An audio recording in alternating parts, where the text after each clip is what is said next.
It's time, boys. It's time. We finally got the goddess herself, Wonder Woman.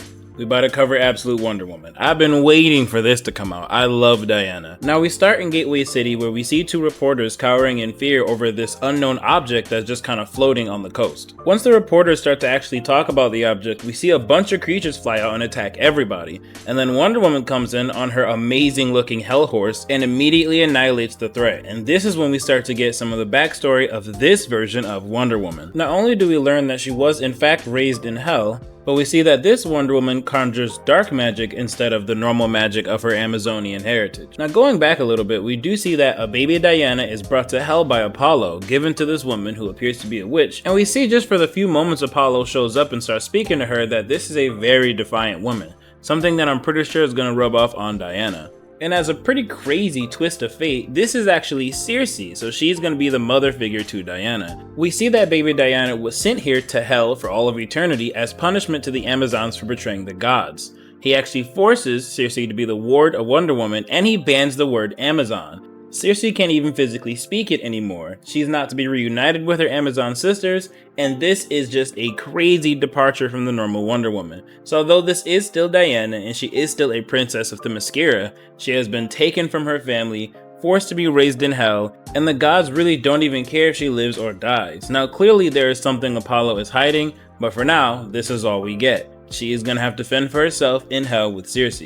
Now with Circe not being very motherly, she doesn't really care, and Apollo didn't say she had to take care of the baby, so she just plans on sitting there and waiting for the baby to die. And we see that it's actually not gonna be that difficult because the gods are sending creatures to immediately kill Diana. For some reason they want her out of the way. So as she sits there and watches a snake nearly kill Diana, even as a baby she's able to overpower it. And if you guys notice in the comic, it says yeet.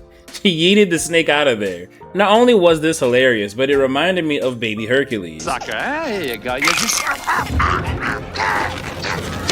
It definitely makes me wonder if that's the inspiration for this panel. Now because of how powerful baby Diana appears, Circe is actually taking an interest to her and decides to start helping out a little bit. And we see that even the creatures that try and burn Diana don't do much damage, and she is incredibly nice, at least as a baby. But she's got a lot to learn because Hell is not a nice place. But after a while, when time passes, Circe does eventually start to love Diana as her own daughter. Over time, she begins to raise her and teach her things about magic and Hell. And it turns out Diana actually does have an amazing relationship with the creatures of Hell. No matter how evil they are, she's able to soften their hearts.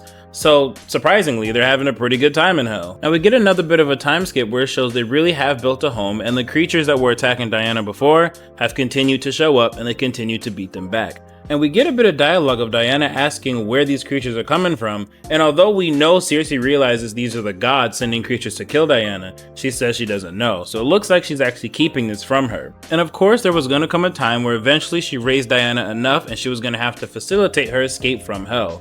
It looks like this is what she does, and this is how Diana is now on Earth. Now we see the big boss of all these creatures show up, and Diana tells the soldiers to run. Now with her telling this giant creature she has the mythical Athena blade forged by Hephaestus himself, it makes me wonder what her relationship is with the gods, especially since it seems like they really don't give a shit about her. I guess we'll find out later. Now Diana and her Pegasus do start to actually do battle with this giant creature, and after Diana tries a little bit of magic on him, it doesn't work and they start to get overwhelmed by him and his minions. And as the first big battle of us seeing Absolute Wonder Woman, this dude seems incredibly powerful. And as he continues to overwhelm Diana, we do see that she does have the same kinds of bracelets that our original Wonder Woman has when it comes to deflecting any attack. She continues to dodge all his laser eyes, and one of them she deflects and it smacks him right in the face, the first piece of real damage she's done since fighting him off. And as the creature continues to dominate Wonder Woman, we get another flashback where we see she's having a really hard time with this word that's stuck in her heart, a word she cannot get out of her own head. And she finally speaks it, Amazon. The word that was banned by Apollo, so banned by such powerful magic that Circe couldn't even actually say it, but we see Wonder Woman can, and she now knows exactly what she is. And as Circe continues to tell Wonder Woman what it means to be an Amazon, how they protected the world above, and how without them the world wouldn't have gotten this far, she now understands that the gods tried to take this from her, take away her self-importance and her identity. And Circe tells her to say the word over and over again. It gives her power. Now she knows exactly what she's here to do. And after this flashback, we see Diana at her full power, using all of the magic and all of the abilities Circe armed her with as her mother. and she rattles off a bunch of titles, and I found this moment very badass. She tells this creature, "I am Diana of Themyscira, last of the Amazons, daughter of Circe, princess of Hell, witch of the Wild Isle, and you will not have this world while I still draw breath." So this version of Wonder Woman is so powerful. She has Circe as her mother, so she's got a ridiculous amount of magic. She's already a princess of Themyscira and a princess of Hell. She's got all the Amazonian abilities, mad magical abilities. She has a deep connection with Hell and dark magic. This version of Wonder Woman is a problem. I absolutely loved this issue. Honestly, I enjoyed this one a little bit more than Absolute Batman, even though Absolute Batman was really good in my opinion. This was perfect. I already love this version of Wonder Woman, and I find her far more interesting. I can't wait to see issue number 2. This was great. I hope y'all enjoyed the video, and I'm gonna catch y'all on the next one.